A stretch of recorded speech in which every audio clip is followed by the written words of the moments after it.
Hello, everyone, and thank you so much for joining us this afternoon. I have a very special guest today that has joined us, Gary Scheiner, who is the owner and clinical director of IntegratedDiabetes.com. I will just read his bio to you, but his experience and expertise extends way beyond his biography. Gary is an award-winning certified diabetes educator, master's level exercise physiologist, and he also happens to have type 1 diabetes since 1985. Gary has dedicated his professional life to improving the lives of people with insulin-dependent diabetes. In 2014, he was named Diabetes Educator of the Year by the American Association of Diabetes Educators, which is a huge honor and testament to his expertise. He also has a Bachelor of Arts in Psychology from Washington University in St. Louis and a Master in Science in Exercise Physiology from Benedictine University. He received his diabetes training with the world-renowned Joslin Diabetes Center, which some of you may be familiar with. Gary also serves on the faculty of many organizations such as Children with Diabetes. He's an active volunteer for the American Diabetes Association, Juvenile Diabetes Research Foundation, Diabetes Sisters, and Setbe diabetes camps. He also serves on the clinical advisory boards for several diabetes device manufacturers and pharmaceutical companies. Gary has authored 6 books. You Can Control Diabetes, Think Like A Pancreas, which I recommend to everyone after they're diagnosed and people come to me and they say, what should I read? It's a must read.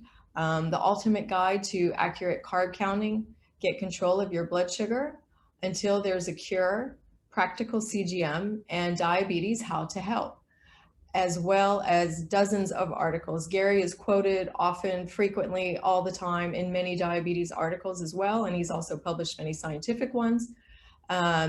He also speaks to local, national, and international conferences on a multitude of topics in diabetes care.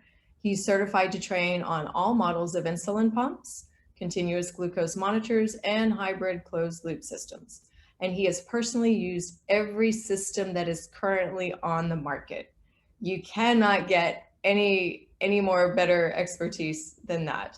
Gary's also a devoted husband and father of 4, and he enjoys exercising, especially basketball, bicycling, running, and weightlifting, and cheering on his local Philadelphia sports teams.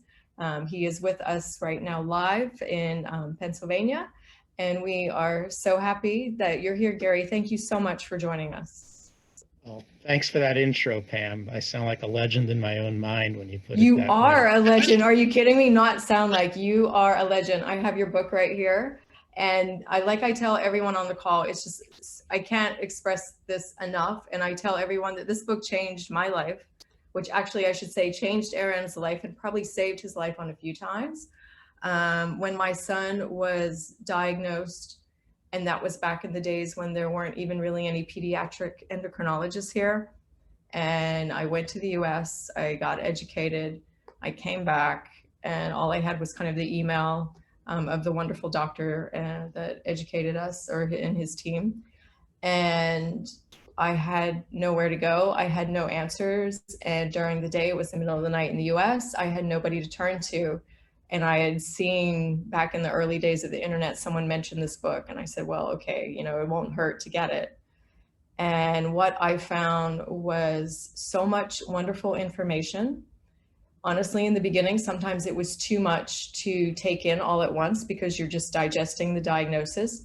But it was able to really help me have a better discussion and ask kind of the right questions to Aaron's doctor in order to really understand what was going on and really learn more about it. So if you do not have this book, get it and buy all the other ones too, because I'm sure they're equally as amazing. Well, so the new edition is out. It came out a few months ago. I got to get you a copy.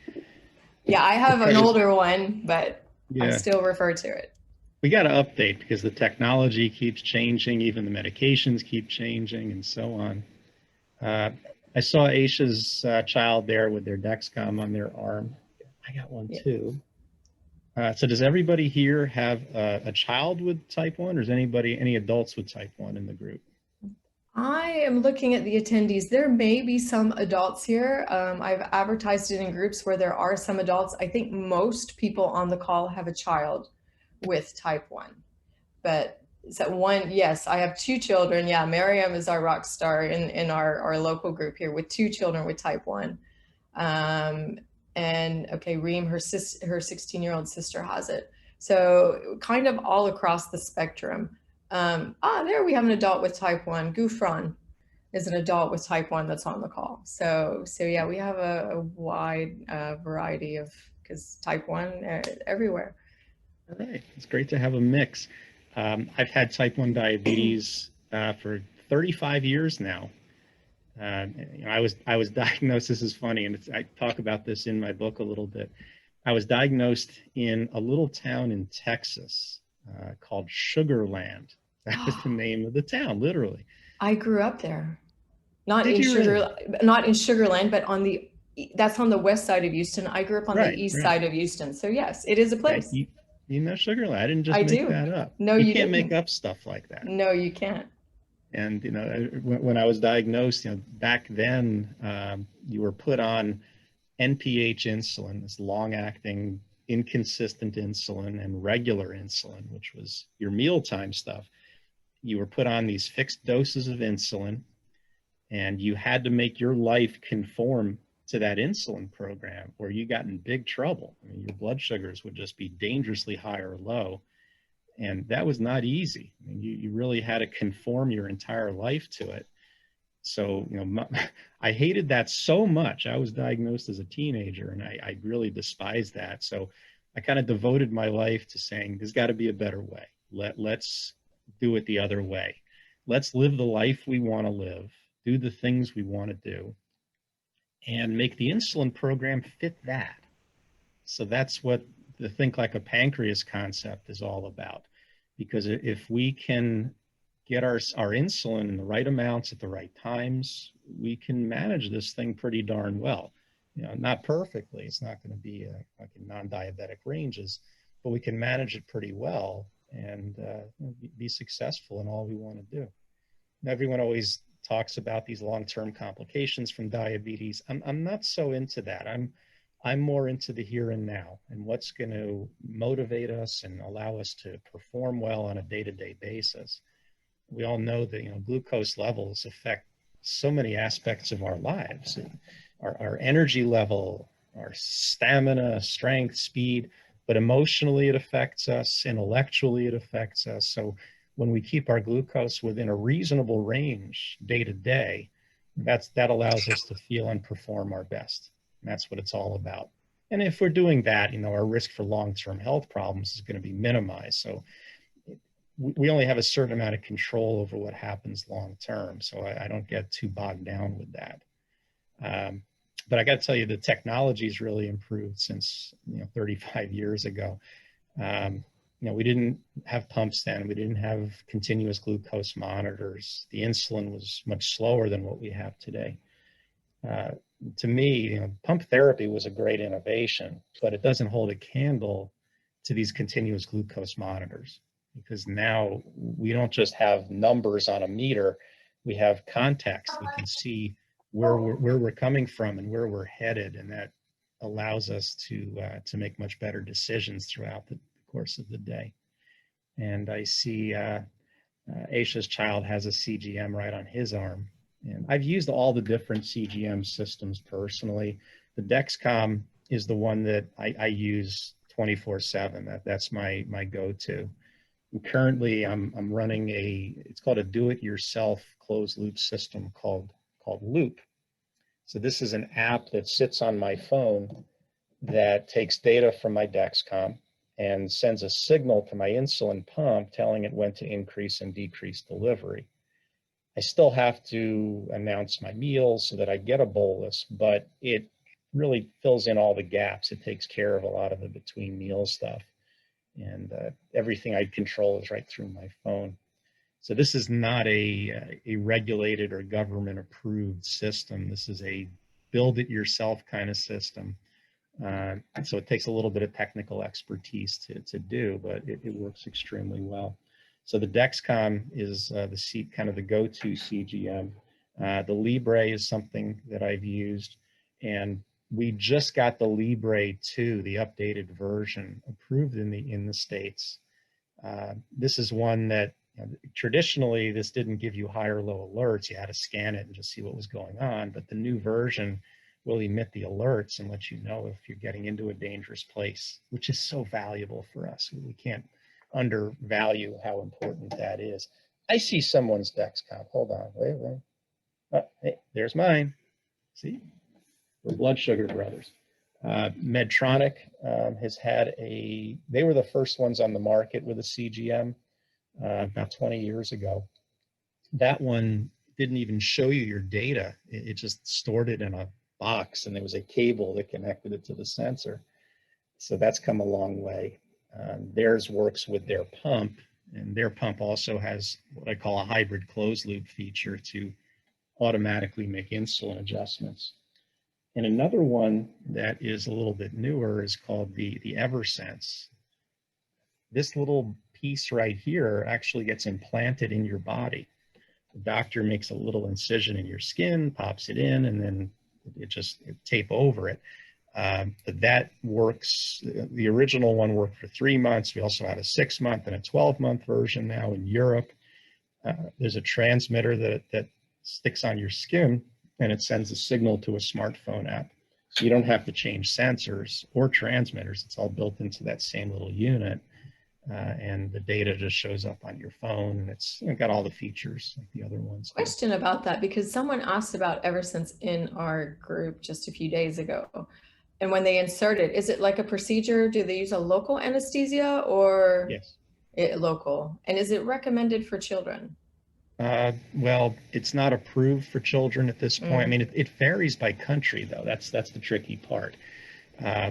But it can be used in kids. It just has to be prescribed off-label by the physician who's willing to do it. Yeah, and it's not available here knows yet. The procedure for the insertion and removal, because it has to be replaced every 3 or 6 months, depending on the version you have. That is true. It is not approved here yet. And even with Dexcom right now, we are still having only the 5 in the market, but 6 is coming. Just sometimes it usually things will be released in Europe or in the US first, and then sometimes we get it a year or 2 later. It just really depends on many things, the regulations, etc.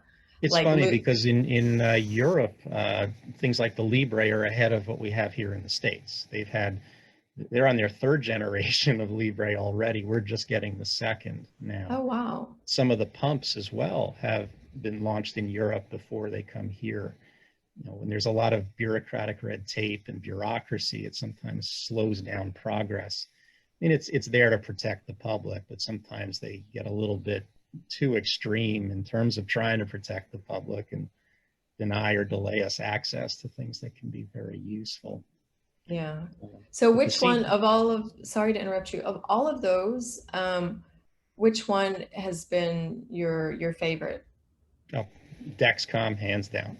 Dexcom. They all have their pros and cons, but overall the Dexcom to me, because of its simplicity, its accuracy, its comfort, I mean, it does what I want it to do. It really is nice. It interferes in my life less than the others do by far. Medtronic still requires multiple calibrations per day on their system. The accuracy is not the greatest, and the insertion process is complex and convoluted. The Libre it's about as accurate as the Dexcom, at least their latest version is, but it's lacking in a lot of the features that Dexcom offers. And the features really can make or break a system. You need something that has predictive alerts if you want those, rate of change alerts, definitely the high-low alerts. The high-low alerts for many people is the most important aspect of the CGM, because I think most of us recognize we don't see our symptoms show up until our blood sugar is in a dangerous place. At the low end, many people don't experience symptoms of hypoglycemia until they're well below a safe threshold. And at the high end, most of us don't feel when our blood sugar is just a little high But if it gets excessively high, we start to feel differently, and then we can act on it. But with these sensors, we have the ability to act before we hit those dangerous extremes. So as the glucose is just approaching a low, we can be alerted and then act on it and either prevent the low or minimize how low we get and how long we stay low. So I teach my patients, when you get an alert, don't think, just act. It's not the time to be trying to reason with it and figure things out. You get a low alert, you take rapid acting carb immediately. You get a high alert, there's a lot of things you can do. You can hydrate, you can exercise. Most of us, because we don't have the patience, are just going to take more insulin. So when we do that, we have to make sure we take insulin on board into account. Pumps will figure that automatically, but anybody who's taking insulin injections needs to learn how to calculate their own insulin on board from the previous doses that they took. So I'm just wondering, what's the prevalence of pump use there as opposed to injections? We have, I think, more people on using injections than on pumps, I would say, in this region. Pumps, can be very expensive. Sometimes insurance doesn't always cover it, so that's a factor. Cost is one thing. Also, kind of new diagnosis. Some doctors, not all, some are hesitant to put people on pumps right away.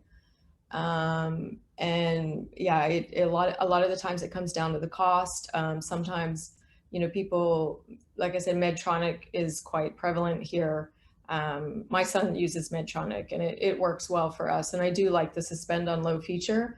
And how I had kind of my wits about me to ask the question when we were selecting an insulin pump when he was very small. I was in the US, but I actually was able to remember to ask, well, what is available to me here? And Medtronic has been in the market for a long time. A lot of people are using Dexcom with injections. A lot of people are also using Libre with injection.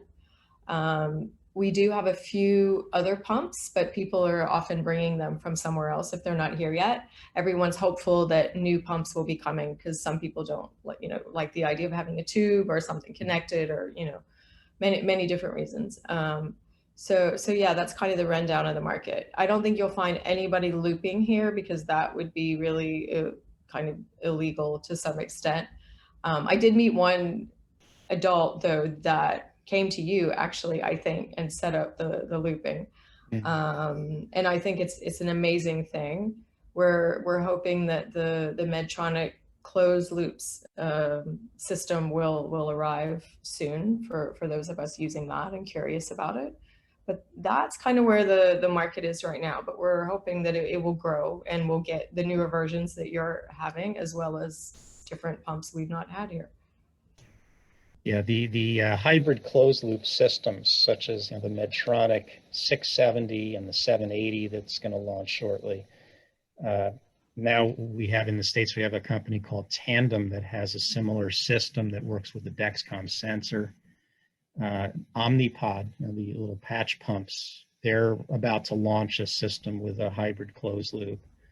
And we have these do-it-yourself systems, both for Apple and for PC users. But what all these systems have in common is that they'll kind of nudge the insulin up and down based on what the situation is. It's sort of like having a mom just watching the blood sugar 24/7 and tweaking things every couple of minutes. I know, Pam, you do that anyway, but this way. I think a lot of us on this call do that. Yeah, like a mom. That's good. I'd love to have a mom to do that. And actually, Gufran on the call says they're currently using the 670G pump and they really like it. It's working great for them so far. So thanks for sharing that. That's really good. That nudging of insulin helps to ward off the extremes. It sort of puts guardrails up. So if you're trending up or trending down, it's making adjustments. It's not going to prevent every high or low. You can still go high or low, but it minimizes the intensity of those highs and lows. You tend to spend more time within your target range. And that's an important concept. Being within your acceptable range more often is really important. We're looking at A1C less and less these days. We're much more concerned with how much time someone spends within their acceptable range. I like to call it a happy zone. It's that blood Mm. sugar zone where you're comfortable. And it's different for different people, but you have to be liberal about that zone. You can't set it at really tight, narrow ranges because it's not realistic. You need a reasonable range to work within. But if you can get at least 75% of your time in that happy zone, you're doing an excellent job. As long as you're not having too much time below your zone, we want to minimize that. If it's 2-3%, it's acceptable, but anything more than that gets to be a bit excessive. The CGM is a wonderful tool for helping achieve that. Again, because of those high and low alerts, they give us an early warning that it's like Will Robinson, danger, danger. Something bad may happen soon, and you can circumvent those things if you act on them quickly. So that's an important element of any CGM system. Make sure your high and low alert thresholds are set properly. I'm trying to remember, you guys measure blood sugar in millimole or milligram? Well, we kind of have a mix here because depending on where people are from or sometimes their devices, they may kind of follow a more All UK right, I'll use system, both but terms then. you can use both. Yeah, So if we you might want to have a try to mix. keep let's say at the low end, you don't want to go below 70 or 4 on your blood sugar, then you can't set your low alert at 70 or at 4. You've got to set it above that level. First off, there's lag time in the system. So when your glucose is falling, the CGM is going to tend to read higher than your actual blood sugar. So if it's telling you you've gone below 70 or below 4, you're probably in the 50 or 3 range already. So you have to set those low alerts above where you want to catch them. 80, 85, 90, 4.5, those are reasonable places to set the low alert. By then, if you drop below that point and take some rapid carb, there's a good chance you can avoid the low entirely. And at the high end, I think this is an area you have to understand or appreciate the nuisance factor that goes into all of the high alerts you might get. If you're getting high alerts 20 times a day, you're just going to start to ignore them or you're going to shut it off completely. So you want to set it at a meaningful place. So I wouldn't put the high alert at like 180, at 150 or 8. I would set that high alert at 200 or 240, and someplace where it's going to give you a meaningful message that you're going to be willing to act upon. I like to set those high alerts at an acceptable post-meal level. So going into meals, your target is one thing. After meals, we know the sugar is going to rise. So if you want to keep your glucose, let's say below 200 or below 11 after meals, that might be a reasonable place to put your high alert. So the high-low alerts, that's a key aspect of CGM. Get the settings right and act on them quickly to really benefit. Another thing that's very beneficial with these systems is the trending information. And since the first CGM, real-time CGMs came out, that's been very reliable. When a CGM shows you rising or falling, you can count on that to be true. It's just measuring a signal wavelength. So as your glucose is going up, the signal goes up. And being able to make competent decisions throughout the day, it really helps to know what direction you're headed. I call it the context of your glucose. If you finger stick and your glucose is, let's say it's 140 or 6 or 7, it's great to know, yeah, great, I'm 140 right now, but what does that really mean? Where am I headed? If I'm headed up or I'm headed down, you're going to think differently. To me, it's kind of like watching the movie The Godfather. Hopefully most people have seen that movie, but it's a movie about mobsters. It's these Italian families where the heads of the men in the family they're all mobsters basically. But if all you saw was one scene from the movie, a photograph of Vito Corleone playing with his grandson in the garden, you'd think, wow, it's a movie about nice old people. But you watch the movie and you learn what's really going on with this family. That's context. And that's what trending information gives us, is context. So if you're going into a meal and your glucose is stable, you can take your usual insulin dose based on your carbs, your blood sugar, your activity. You figure your dose normally. But if you're going into that same meal with a blood sugar that's falling, you got to take that into account. You're either going to need to eat more or take less insulin in order to get the outcomes you're looking for. And if you're rising, you're either going to need to eat a little less than you planned or take a little more insulin to get the outcomes that you want.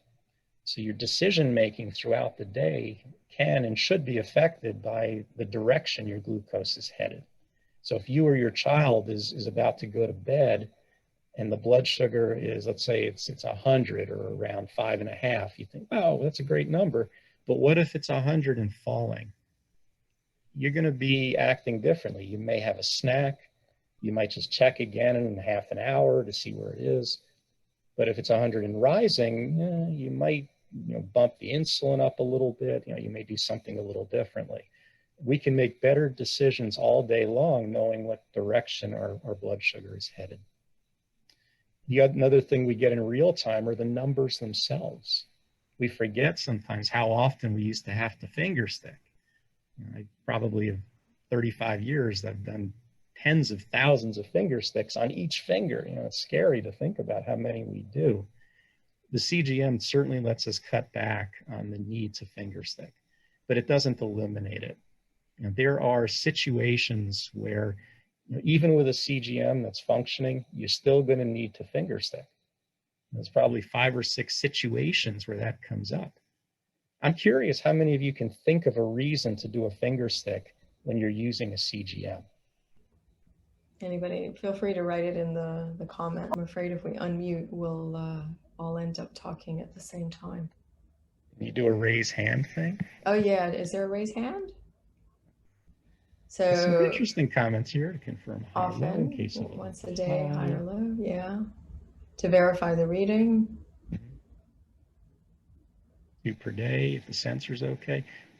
You're coming up with some very good answers here. I'll run through my list. If it's a system that needs calibration, obviously you're going to need to finger stick to make sure your system is calibrated properly. On day 1 of a sensor, when you've changed your sensor, put a new one on, it's always a good idea to do a finger stick on day 1, even on a system that doesn't require calibration like the Libre or the Dexcom G6 or the Evers. Day 1, you're going to need at least 1 finger stick just to make sure the system's functioning right, because the accuracy of the sensors on day 1 is not always that good. When your glucose is rising or falling quickly and you have to calculate an insulin dose, because of the lag time that's inherent in any sensor, when you're rising or falling quickly, the sensor is going to be off a little bit more than usual. So a finger stick is beneficial if you are rising or falling quickly and need to calculate a dose of insulin. Someone had mentioned if your blood sugar is low. I don't always need to finger stick when it's low. However, when you're recovering from a low, you do need to finger stick.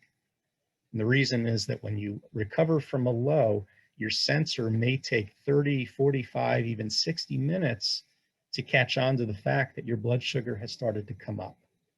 And if you trust your sensor when it keeps telling you you're low, low, low, and you keep eating and eating and eating, we all know what's going to happen. You're going to wind up ridiculously high. So 15 minutes after you treat a low, when your sensor is still saying low, do a finger stick. You've probably risen. The sensor just hasn't caught on to it yet. I also recommend. Yeah.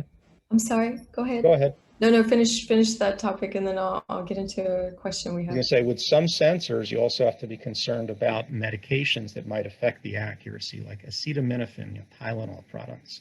It affects most of the older generation sensors. It doesn't affect the Libre, it doesn't affect the Dexcom G6, but it does affect everything prior to that. Vitamin C can affect the Libre, especially when it's taken in higher doses. And I'm not sure about the Medtronic. I know it's affected by acetaminophen. I don't know about vitamin C. But if you take those kind of medications, you need to finger stick to get accurate numbers. And of course, if your symptoms don't match, I woke up this morning, felt like my blood sugar was kind of high, and my sensor was reading 148, which is like it's about a 7.5, 8. So I did a finger stick just to see what was going on. My meter's 148 on the nose. I'm thinking, okay, I'm sorry I didn't trust you, but But yeah, clearly, if you're not feeling the same as your sensor shows, do a finger stick. So even with systems now that don't require calibration, finger sticks are still necessary and important. And I forgot to even mention, when you're in a warm-up phase with a new sensor, you need a finger stick then. If you ran out of sensors or your transmitter stopped working, you need the finger stick then. So finger stick readings are still a reality. We still need to make them part of our daily routine, but certainly not nearly as often as we used to. So, is there a question? Yes, there's a question. Yusuf is asking, any thoughts about the new Protex CGM from China, which is CE approved? I have no idea. I don't have any experience with it personally. So until I have a chance to try it myself, I'm not going to comment on it. All of our clinicians at our practice have type 1 diabetes. We got 6 clinicians, all have type 1. Our social worker doesn't have type 1, but her son does. So we kind of grandfathered her into the practice. But we all try everything personally. We use them for quite a while and get experience with them before we counsel patients on any of these things.